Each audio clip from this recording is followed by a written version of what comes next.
Okay, guys, 15th cut. What is it, Tuesday? Completely exhausted on a Tuesday. But what we decided to do was take a little more area out on that short side and see what we got. Well, let's take a quick look at our liquid. It still looks pretty much the way it did look. No real changes. Looks pretty good.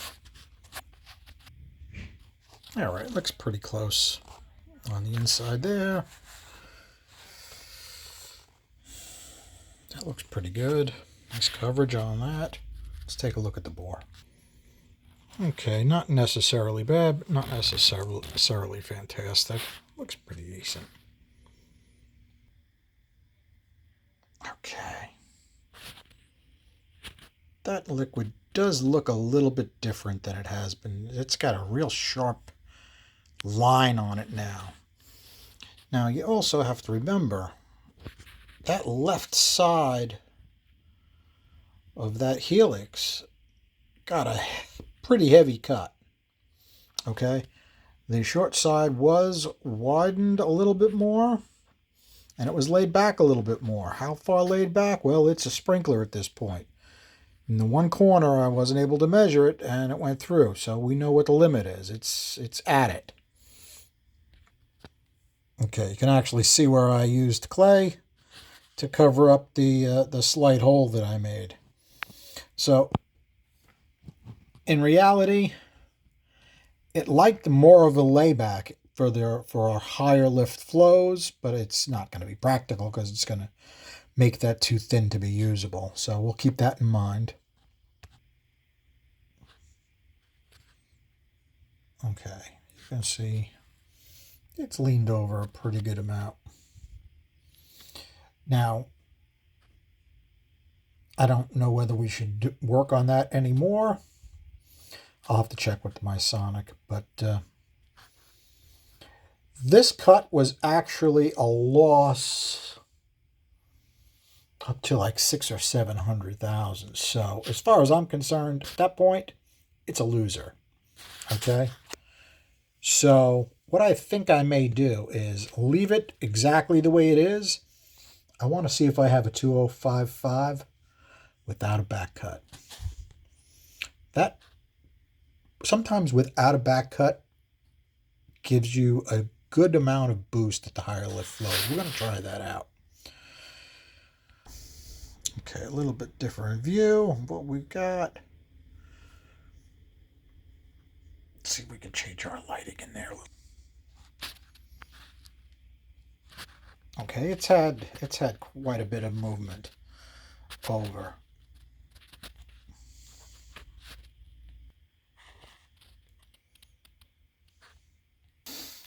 Okay, guys, I actually remembered the bolt for a change, but I didn't have a fresh flow sheet because Wi-Fi has been slacking, so I just squeezed it over on our 14th cut. So it'll be comparing these flows to these flows. So these pluses and minuses are in reference to this. Minus, minus, minus, minus, all the way to 500,000. And then it only has very, very small gains. So as far as I'm concerned, it's a loser. End of story. What did it do on our swirl? We lost everywhere except where it finally loses it completely on the short side, and then it picks up. Remember, once it finally loses it on the short side, everything is pouring around the high helix, which may cause the port to stall in an actual running engine. We'll find out. I know Stevie wants to get some serious RPM out of these. I don't know how they're going to react over 7,000, to be honest. So our numbers for our airspeeds. Let's do some pluses and minuses for you.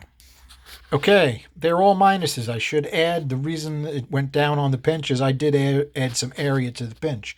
I took some metal out of the divided wall between the two ports. As far as our roof, we went down. It's very similar ratio. As far as the short side, because it got bigger, right? All the speeds across the short side got slower, right? Which you would think it would have helped the flow, but it actually didn't help our flow, right? So that that entire cut, as far as I'm concerned, is a loser. Okay, sorry, I'm having a little trouble with the lighting. We'll try it two different ways. You guys can actually see how far out that short side has been brought out. Okay, maybe you guys can see better with this light. You can see that center of the cylinder really has been brought over a lot. And we moved that divided wall over quite a bit. Let's throw the bolt in there. You can see how much was taken out. Okay, you can see the bolt protruding into the port by a decent amount. All right, guys. Okay, a little bit different light angle. Hopefully you guys can see something.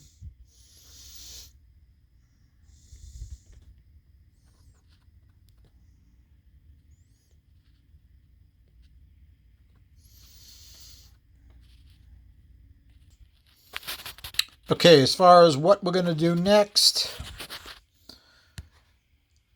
I think first I got to get some flow sheets, but the only thing I'm going to do to this one here is I'm going to try it with a non-back cut valve and see where we are.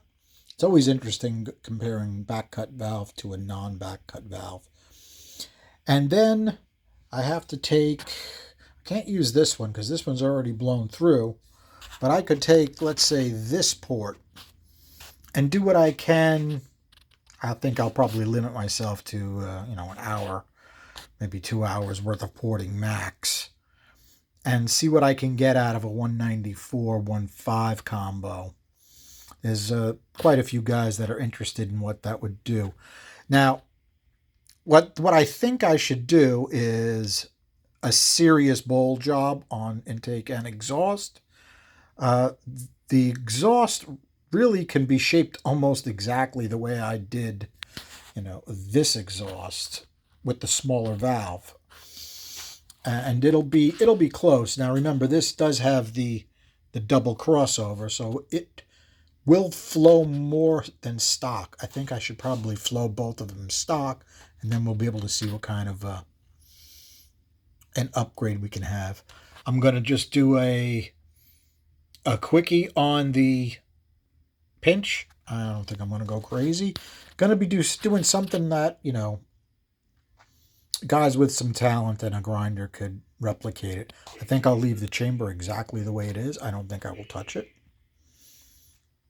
And then if we want to later, we can plunge cut the chamber and see what that's worth.